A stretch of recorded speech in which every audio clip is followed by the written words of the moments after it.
ಹಾಸನದಲ್ಲಿ ಗಣೇಶ ವಿಸರ್ಜನೆಯ ವೇಳೆ ಘನಘೋರ ದುರಂತ. ಮೆರವಣಿಗೆ ವೇಳೆ ಯಮನಂತೆ ನುಗ್ಗಿದ ಟ್ರಕ್. 9 ಗಣೇಶ ಭಕ್ತರ ಮಾರಣಹೋಮ. ಟ್ರಕ್ ಚಾಲಕನ ನಿರ್ಲಕ್ಷ್ಯಕ್ಕೆ ನಡೆದ ಘೋರ ದುರಂತ. ಬೈಕ್ಗೆ ಗುದ್ದಿ ನಂತರ ಭಕ್ತರ ಮೇಲೆ ಹರಿದ ಲಾರಿ. ಘಟನೆಗೆ ಚಾಲಕನ ನಿರ್ಲಕ್ಷ್ಯವೇ ಕಾರಣ ಎಂದ ಐಜಿಪಿ ಬೋಳಲಿಂಗಯ್ಯ.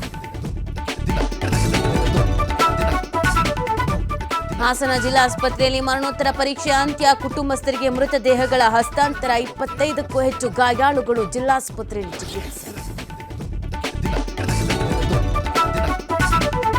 ಹಾಸನ ದುರಂತದಲ್ಲಿ ಹುಟ್ಟುಹಬ್ಬದ ದಿನವೇ ಸಾವು. ಬರ್ತ್ಡೇ ಸೆಲೆಬ್ರೇಟ್ ಮಾಡಿ ಬಂದಿದ್ದ ಮಿಥುನ್ ದುರ್ಮರಣ. ಸ್ನೇಹಿತನ ನೆನೆದು ಸಹಪಾಠಿಗಳ ಕಣ್ಣೀರು.